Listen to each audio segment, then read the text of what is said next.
Now, there you do surprise me, David. A very remarkable woman, your mum. Very highly regarded around here, she was. Felt as if I never really knew her as an adult. Oh, yes, it often happens when the children go away. She was very proud of you, you know. Whenever I came around to see her, she would read me one of your letters. And, you know, if there hadn't been one from you that month, she would read me one she'd read me before. I don't suppose my Emery's like that much. Oh, anything his mum did was all right with Emery's, yes. And he's going to make his mark, too, in politics, you know. Won a union scholarship to Ruskin College. Well, he can take that up now. I'll be surprised if he's not in Parliament in 5 or 6 years. They do say Nye Bevan thinks very high of him. He never said anything to me. No, I don't suppose he would. Well, why should he? You were never very close. Eh? No. Yeah.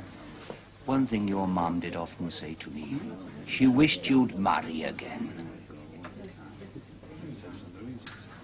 I never met your wife, did I, David? No. I think you would have liked it. Yes, yes.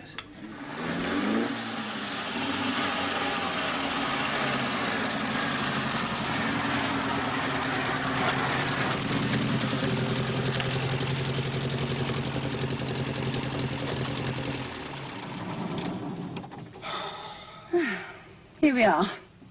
Now, how about a drop of this? Where did you get that? Your Auntie Nellie filled it up for me. Seemed to think I needed looking after. There's thin you are, my lovely, like a little whippet.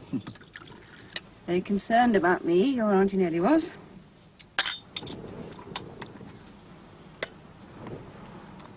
Thanks for coming, Chris. I don't think I could have coped with it all without you there. Oh, come on. I'm the one who can't cope with things. You're the one who gets leaned on. Not this time. Every time I go back home, I either feel completely cut off from everything or else like a guilty little boy. That's a strange thing to say. Well, I've done my growing up somewhere else. I feel as if they won't have that. I should have stayed. I should have grown up there. I feel as if I've done them wrong. Now your mum is not there to tell you it's all right, to make you better. Yes. Stupid, isn't it? I can't tell you what is right to feel. I can't be your mum, David. No. What can you be to me, Chris? Your friend, I hope, for always. I'm not sure about anything else. I didn't tell you what happened about Rowley, did I? When I saw him in Canada, he was still refusing to divorce. He kept pretending he wanted a reconciliation. I knew he was having an affair with a woman at the university, so in the end I went to a private detective, had them followed and faced him with the evidence. He tried to bluster and he just caved in. The whole thing was so disgusting and pathetic and sordid. It's all over, Chris? You're free? Yes. But don't you see, I started out in love with Rowley. It all finished in such a mess. So I certainly don't want to rush into marriage again. I don't feel I can trust my own feelings anymore. Chris, it's not going to be enough for me just to be your friend. It wouldn't work, David.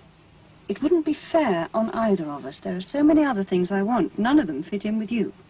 Chris, And don't tell me that you'd leave Bamfylde. I think you've done the right thing with your life. For you, that is. And for the school.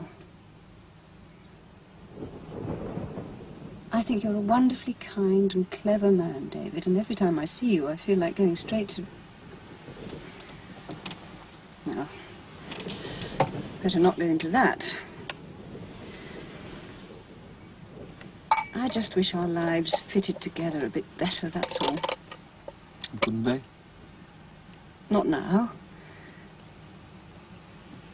I can't see a time when they will.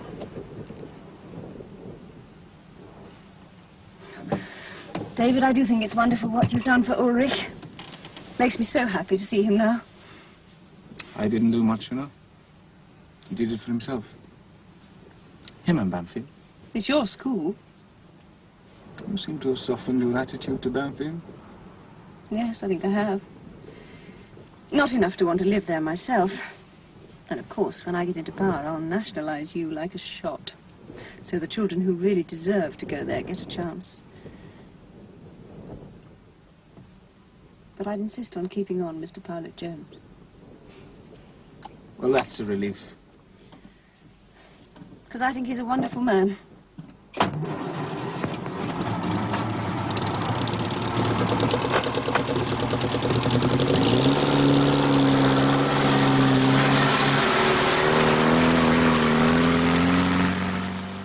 You're telling me you want to start the building program now, as well as modernize the present accommodation? Well, actually, we're thinking of something on an even larger scale, Sir Rufus. Huh? A prep department. Prep department? A prep school within Bamfylde itself. We'd have very few rivals in the West Country. If I might put a word in every economic depression, you'll always find a few firms who forge ahead and prosper. They profit through others' timidity, and I see no reason why Bamfylde shouldn't prosper in the same way. Exactly. Good man, Garside. My goodness me, Mary Stopes has got a lot to answer for. Who? Mary Stopes and her family planning. There's not a lot of little boys about these days. Let's get our fair share into Bamfylde, eh? It seems you're asking me to be a gambler. I've never been a gambler. But I must say, I find your positive attitude very refreshing. How long will it take you to prepare a detailed proposal, PJ? He's going to come round, David. Ellie, Sir Rufus is going to come round. Oh, good. You mark my words, in 10 days' time, the governors will be voting the school at 10,000 overdraft. Really? As much as that? Oh, at least. New buildings and a prep school. Oh, isn't it exhilarating? What do you think about all this high finance, David? Well, it's all a bit frightening. Oh, there's nothing frightening about money. It's there to be used. My father went through £40,000 before he was 30 years old. Really? It's easily done at the races and great fun, apparently. Although it did lower my marriage prospects, I had to marry a younger son. No need to look at me like that, David. I was a younger son once. And I'll tell you why you're so disturbed by all this money talk. Oh, why is that then? Because you find it absolutely fascinating. You love it, man, and that's quite all right. A headmaster must be a businessman. There's nothing wrong with that, providing you're proud of your product. Of course not. We want as many little boys into our prep school as we can possibly get, because we're going to give them the best education they can get anywhere in the world. It's as simple as that, is it? Of course it is. And I hope you noticed my masterstroke, Mary Stopes and the family planning, eh? I told Sir Rufus about Mary Stopes, Ellie. I'm sure that's what did the trick. Oh, Sir Rufus has never heard of Mary Stopes. No, but he didn't much like the sound of her, did he? Oh, Ellie, that's empty. Kitchen?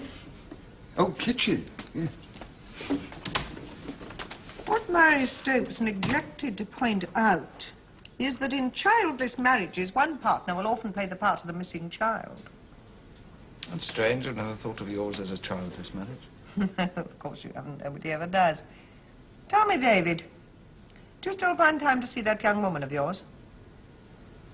Chris, yes. Now, there you do surprise me, David. A very remarkable woman, your mum. Very highly regarded around here, she was. Felt as if I never really knew her as an adult.